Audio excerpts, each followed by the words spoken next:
El mercado para Marx era un ámbito donde se encuentran oferentes entre sí, es decir, los que desean colocar los productos en el mercado, y en la medida que compiten hacen que los precios bajen.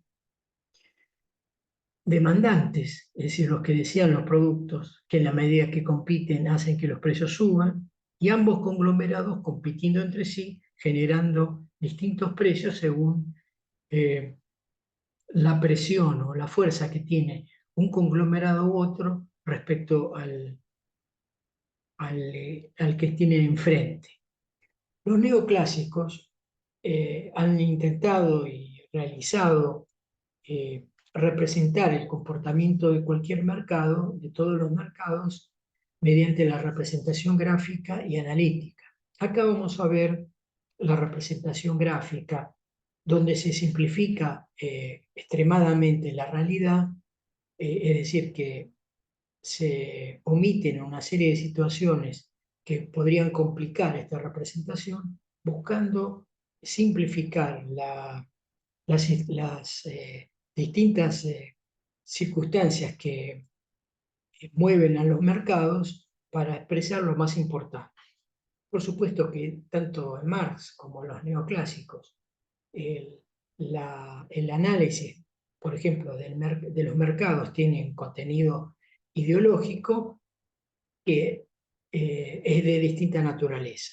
En el caso de los neoclásicos, que es lo que vamos a desarrollar en función de lo que prima en los manuales de economía y en las asignaturas de economía, vamos a trabajar con las funciones de oferta y de demanda, a ver cómo se construyen, y después vamos a trabajar con ambas funciones para mostrar lo que sería un mercado, cuando el mercado llega al equilibrio, cuando se rompe el equilibrio, y algún análisis posterior acerca de la sensibilidad de esas funciones ante determinados cambios en las variables que las condicionan.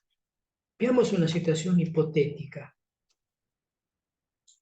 Precios que no sabemos de dónde salen por ahora, precios, cantidades ofrecidas, que como vemos acá aumentan, cantidades demandadas, que como vemos acá disminuyen.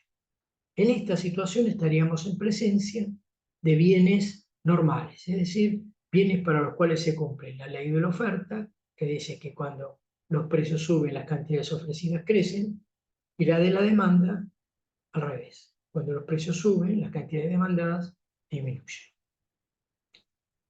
Antes de analizar el concepto de pendiente, veamos la función de oferta. La representamos expresando en la ordenada los precios y en la abscisa las cantidades, en este caso, ofrecidas. Y veremos que se podrá determinar puntos en el espacio que unidos dan este tipo de representación. Es decir, representaciones con pendientes positivas, entendiéndose por pendiente esta relación. Cuando cambia, esto quiere decir venta, cambio, el precio, algo pasa con las cantidades. En el caso de la oferta, cuando el precio sube, las cantidades crecen.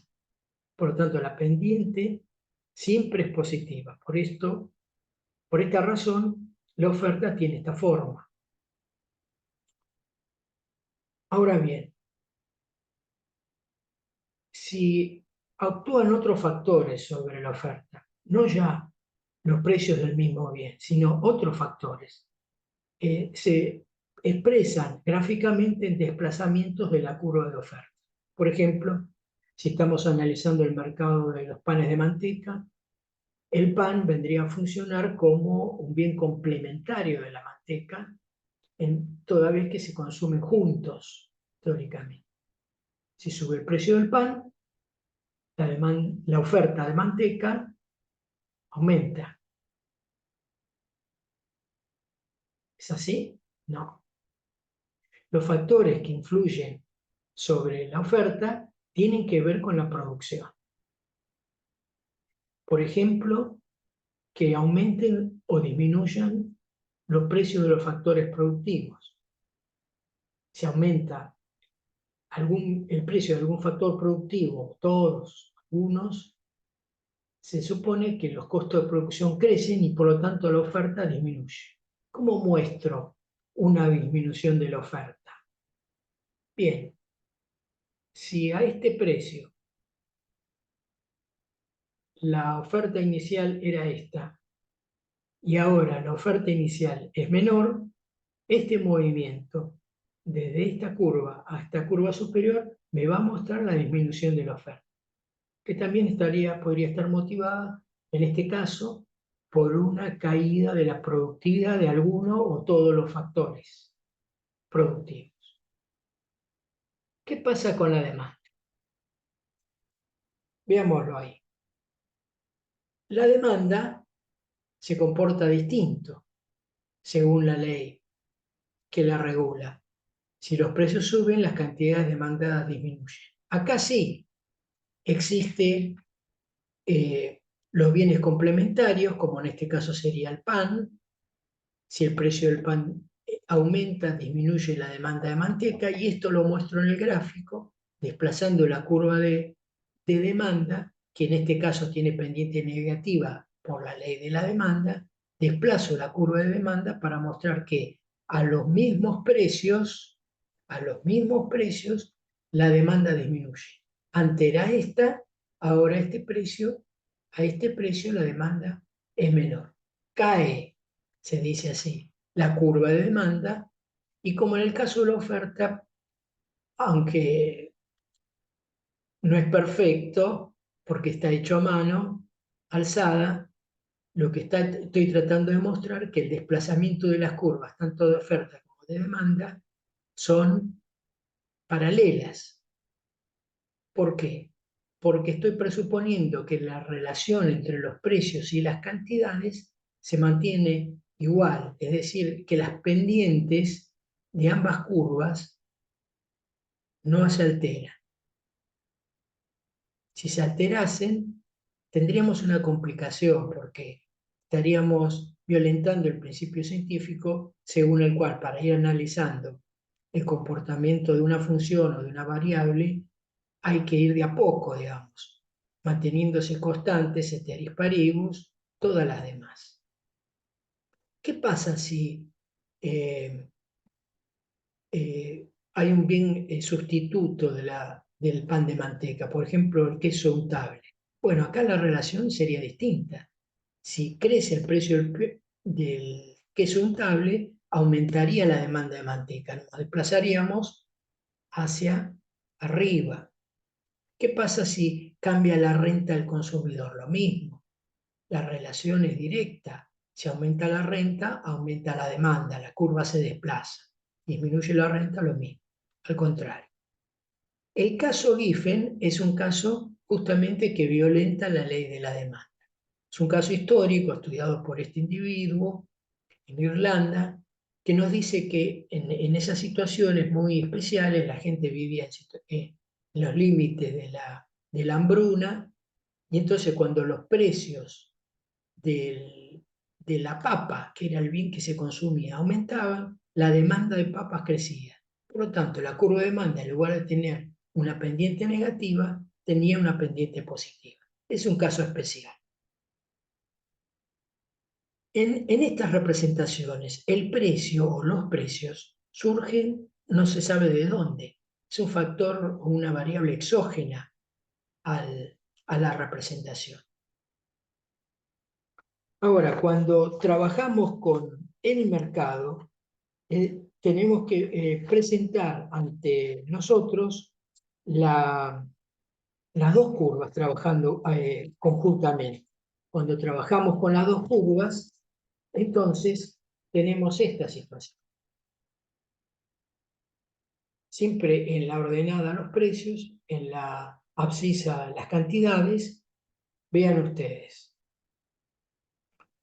tenemos una sola curva de demanda, y la oferta, por algún motivo que tiene que ver con alguno de los factores que mencioné, la productividad de algún factor que se altera, es decir, el rendimiento de aquel factor, o los precios de alguno de los factores, o de uno o de varios, hacen que la curva de oferta se desplace. Los puntos A y B son puntos de equilibrio. ¿Qué quiere decir? Son puntos en los cuales el mercado se vacía. Esto es, allí los oferentes consiguen colocar todo lo que desean vender a los precios que aceptan y los demandantes consiguen todo lo que necesitan a los precios que desean comprar. Así que los puntos A y B son puntos que se supone que son de estabilidad, por eso se les llama de equilibrio. Y para que se altere ese equilibrio, tiene que ocurrir lo que les mencioné, es decir, algún factor externo a los precios o a la relación entre los precios y las cantidades se tiene que modificar. En el caso de la oferta, son algunos factores distintos que los factores que actúan sobre la demanda. Así que va a haber tantos puntos de equilibrio como factores exógenos actúen. Pero lo novedoso, cuando yo quiero representar el mercado, trabajo con ambas funciones conjuntamente y donde se establece la igualdad entre ambas funciones A y B, se establece el precio de mercado. Así que acá el precio no es algo exógeno, sino algo endógeno, es decir, generado por las mismas funciones. Hay tantos puntos de equilibrio como desplazamientos se produzcan tanto de la oferta como de la demanda. Por supuesto que, siguiendo el método científico, cuando quiero mostrar esas modificaciones, o trabajo con desplazamientos de la demanda o trabajo con desplazamiento de la oferta. ¿Para qué? Para saber exactamente qué es lo que motiva que llego a un nuevo punto de equilibrio. Ahora bien, los neoclásicos eran, como lo habíamos visto en alguna oportunidad, o como sabemos, una escuela de pensamiento que tenía la idea de que los mercados funcionan según la ley de Say, cada oferta crea su propia demanda, es decir, que eran partidarios, propugnaban la no intervención de factores exógenos, externos al mercado, sobre su funcionamiento, suponiendo que los mercados siempre, o la mayoría de los casos, llegan a su punto de equilibrio, que es la situación óptima que ellos entendían que se debía alcanzar a partir del libre juego de ambas fuerzas, de la oferta y la demanda. Cualquier intervención de un agente externo al mercado, como podría ser el Estado o el gobierno, si ustedes quieren, o alguna institución que agrupe oferentes o demandantes en el mercado que fuese, va a alterar esa posibilidad de llegar al equilibrio, que es la situación ideal, que implica estabilidad, no más que eso, y no significa más que eso. Es decir, que no, de ella no se puede inferir una determinada distribución del ingreso, del poder económico, ningún tipo de conclusión se puede sacar de ahí, solo estabilidad. ¿Qué pasa si en un mercado determinado, mercado de trabajo, el Estado, o como ocurre en la actualidad, el Estado, las organizaciones sindicales de trabajadores y las representaciones patronales fijan conjuntamente un salario mínimo, el denominado salario mínimo vital y móvil en la actualidad? Es decir, un salario abajo del cual nadie debería cobrar, ningún trabajador debería recibir. Bueno, ocurriría esto.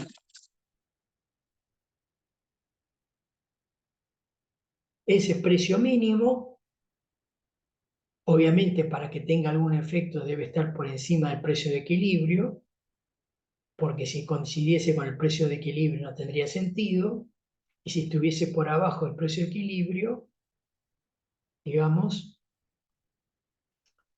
tampoco tendría sentido porque el mercado, por la acción de la oferta y la demanda, se desplazaría hasta llegar al punto de equilibrio. Si yo llego a un acuerdo tripartito entre esas partes, el precio mínimo, o sea, el salario mínimo debería estar por arriba del precio de equilibrio, de tal manera que lo que estaría buscando es que el salario estuviese por encima. ¿Qué dicen los neoclásicos que ocurre? Vean ustedes, la oferta a ese precio mínimo es mayor que la demanda. ¿Cómo se llama eso en el mercado de trabajo? Que la oferta sea mayor que la demanda. Desocupación, desempleo. Ese sería el efecto no deseado. Y al revés, ¿qué pasaría si el Estado fija un precio máximo al alquiler de viviendas? Para que tenga algún efecto, debería estar por debajo del precio de equilibrio, porque si estuviese por arriba, ya en el equilibrio se vacía el mercado, no tendría efecto. Pero ¿qué efecto tiene, según los neoclásicos? Un alquiler máximo. Habría viviendas ofrecidas en menor cantidad que las demandadas, es decir, que habría gente que quiere alquilar y que no podría. Si esta situación no es producida por una norma jurídica o política, sino por una circunstancia X del mercado, los neoclásicos dicen, bueno, si el precio se ubica aquí, acá abajo, por abajo del precio de equilibrio, como la oferta es mayor que la demanda, eh, perdón, como la demanda es mayor que la oferta, el precio va a tender, por esa presión de la demanda, tendería a subir hasta llegar al equilibrio. Y al revés, si la oferta es mayor que la demanda, a ese precio, por la interacción de la oferta y la demanda, el precio tendería al punto de equilibrio. Solo en algunas situaciones muy especiales, que están descritas en un denominado teorema de la telaraña, en algunos mercados donde el factor temporal, como por ejemplo el mercado de granos, puede hacer que la ruptura entre la oferta y la demanda, es decir, el alejamiento del precio respecto al precio, del precio del mercado respecto al precio de equilibrio, puede no darse, no resolverse, ya sea porque cada vez se distancia más, o bien su distancia no se altera a través del tiempo. Situaciones que, bueno, son muy especiales, corresponderían a un cierto tipo de mercado, aunque los neoclásicos nos advierten que podrían existir este tipo de situaciones, de nuevo reflejadas por el teorema de la telaraña. Entonces, rescatando lo dicho hasta ahora, digamos que una cuestión que es clave para lo que vamos a ver enseguida. Las funciones tienen una pendiente. La pendiente se calcula dividiendo valores absolutos. Por ejemplo, cambios en los precios que generan cambios en las cantidades. Valores absolutos dan un resultado numérico con un signo, positivo o negativo, según qué tipo de función estamos trabajando. Pero de nuevo, son valores absolutos, cambios expresados en un número, y me dicen la forma de la función. Por ejemplo, si fuera una línea recta, la pendiente constante. Si es una curva, no. En la ciencia, no es, en las ciencias experimentales se utiliza o se ha utilizado y se sigue utilizando una herramienta para mostrar la sensibilidad de un fenómeno, de una variable, ante cambios en otra. Esa reacción, esa sensibilidad, se mueve entre dos extremos. Un extremo sería que la variable que influye no afecta a la variable potencialmente influible, y entonces el numerador de ese cociente da cero, no hay sensibilidad, y por tanto el resultado de, de esa relación es cero, o bien que la respuesta sea inmediata y absoluta, con lo cual el numerador se acercaría al infinito, el resultado sería el infinito. Esa relación se construye mediante la herramienta llamada, y de eso estamos hablando, la de la elasticidad. En el caso de las ciencias experimentales, la fórmula de la elasticidad es simplemente el cociente entre dos variaciones porcentuales.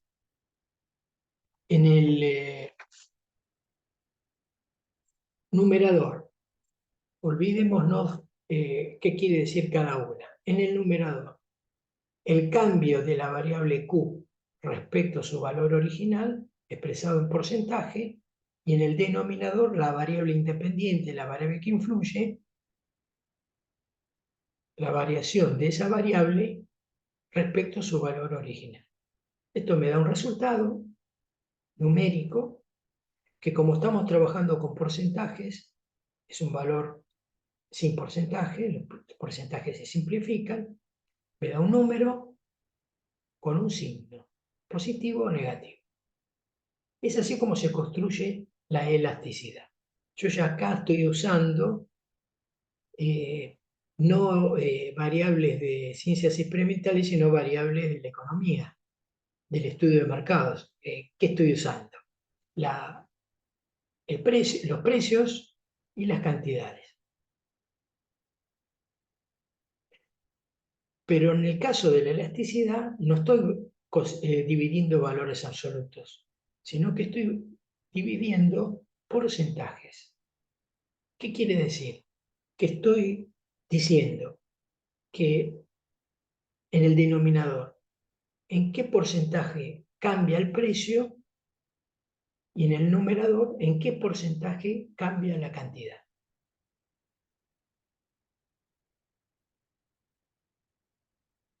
No ya son valores absolutos, sino porcentajes.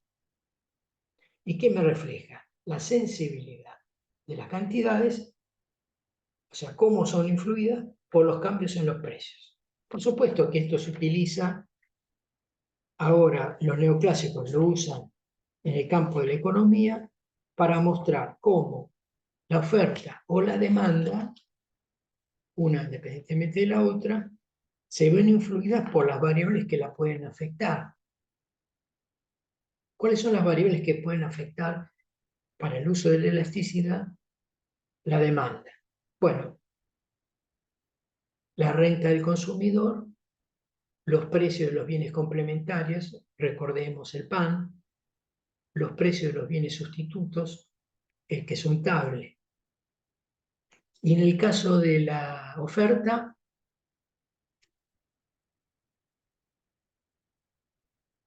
las variables que, por ejemplo, pueden ser cambios en los costos o cambios en la productividad. Cambios en los precios del mismo bien. En este cuadro que yo les voy a mostrar, intento sintetizar las posibilidades numéricas y conceptuales que se pueden dar. No agota el campo de posibilidades, lo esquematiza. Excluyo conscientemente las dos situaciones extremas, es decir, que el resultado sea cero o infinito. Cuando da cero estamos hablando de una reacción perfectamente inelástica, y cuando da infinito, infinitamente elástica. Excluyo esas dos situaciones y me pongo a analizar las posibilidades. Como verán, esas posibilidades tienen dos aspectos: el resultado numérico propiamente dicho por un lado y el signo, más o menos, por el otro. Cada una de esas cuestiones tienen un procedimiento y un significado distinto y tienen que ser analizados de manera separada para no confundirse. Antes de mostrar el cuadro, los preparo para decirles que el resultado numérico exclusivamente me puede dar tres situaciones esquemáticamente señaladas así.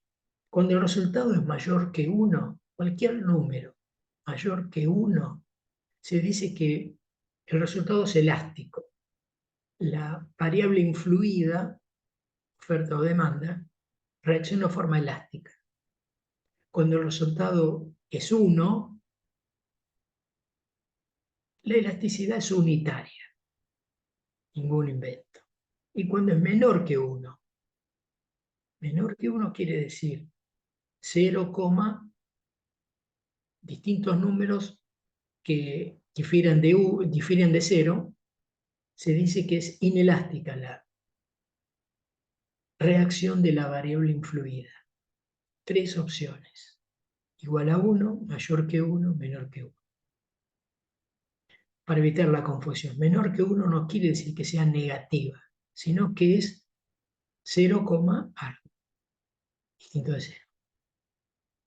Y después los signos, positivo o negativo, me va a decir de qué tipo de bienes estoy trabajando, estoy hablando, de qué situación estoy hablando. A ver si podemos entender para terminar con este video.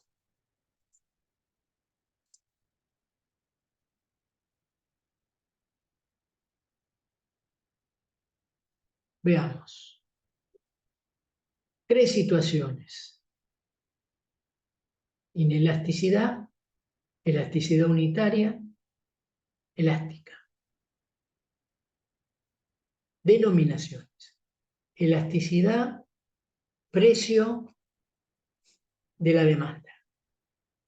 ¿Qué tipo de bienes en este caso? Normales. Esos bienes normales tienen inelasticidad o elasticidad unitaria o elasticidad. Pero ¿qué es lo que me dice que son bien normales?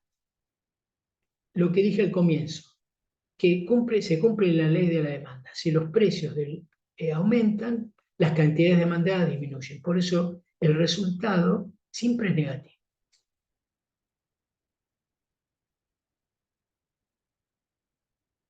¿Qué pasa si trabajamos con la renta del consumidor? Segunda fila. Muestro resultados numéricos distintos, inelástica, unitaria y elástica. Si se trata de un bien normal, la renta del consumidor aumenta la demanda del consumidor, más dividido más, positivo. Si se trata de un caso Giffen, que trabaja con los precios, si aumentan los precios, aumentan las cantidades demandadas. Me da positiva. Si es un bien inferior, si aumenta la renta, disminuye la demanda. ¿Qué pasa con la oferta? Lo voy a mostrar así.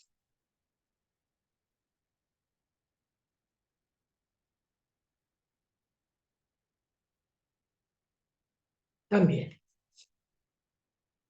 o es un bien normal o es un bien inferior. Si es un bien normal, cuando los precios suben o algún factor, como el precio sube, las cantidades ofrecidas suben. Si el precio sube y caen las cantidades ofrecidas, es un bien inferior. ¿Qué me faltaba mostrar?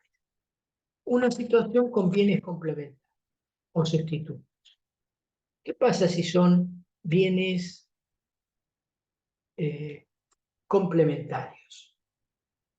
Si el precio del pan aumenta, las cantidades demandadas de manteca disminuyen. La elasticidad me va a dar negativa. Si es un bien sustituto, me va a dar positiva. que suntable aumenta, aumenta la demanda de manteca. Más de biomas, más. Hasta aquí hemos trabajado suponiendo que el cálculo se hace mediante esta fórmula. Pero hay un problemita. En las ciencias experimentales se trabaja con distancias, con diferencias infinitesimales. Por lo tanto, el resultado es unívoco, siempre es uno, siempre es el mismo. No hay más de un resultado posible. En el mundo comercial, en el mundo de los estudios de mercado, no trabajamos con distancias infinitesimales, sino con distancias con diferencias de enteros. Y en ese caso, se puede verificar en cualquier ejercicio que querramos hacer, vamos a ver que es posible tener más de un resultado, en realidad dos resultados, ninguno de los cuales va a reflejar lo correcto. ¿Por qué? Porque depende de dónde partamos, es decir, en el caso, por ejemplo, de la elasticidad-precio de la demanda. Depende, yo me muevo entre dos precios. Veamos el primer cuadro que les mostré. Me muevo entre dos precios. Aquí. Si yo parto de este precio hacia este, la elasticidad, tanto de la oferta como la demanda, me va a dar un resultado.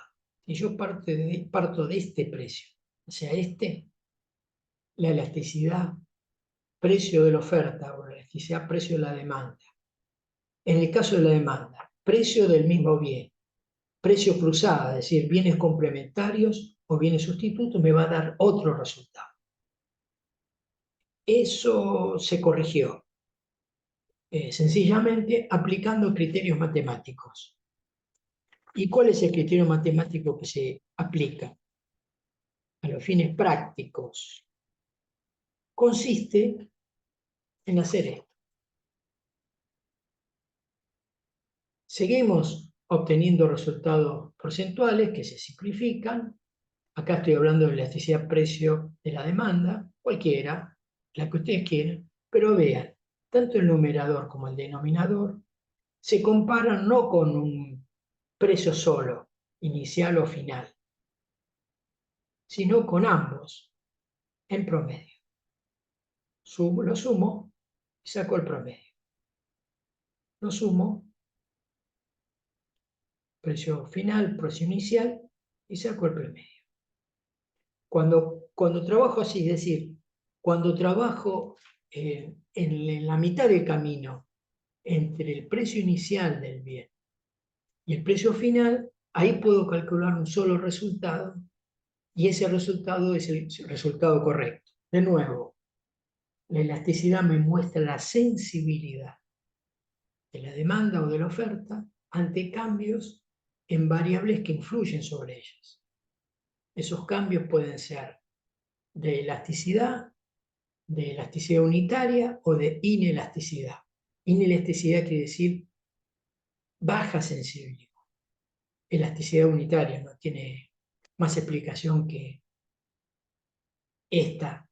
Si cambia el precio, las cantidades ofrecidas o demandadas cambian en la misma relación con respecto a su valor original, y si es elástica, la reacción cambia en una mayor proporción, es decir, es muy sensible, proporcionalmente al valor que estemos trabajando.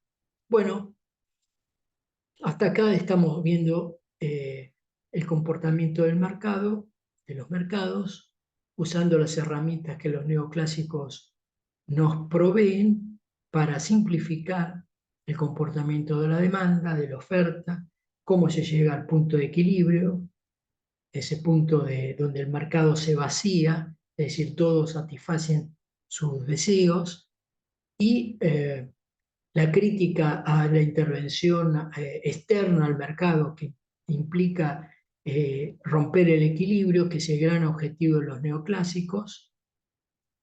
Y por último, el uso de la herramienta matemática llamada elasticidad. Hasta acá, entonces, las cuestiones sobre el mercado.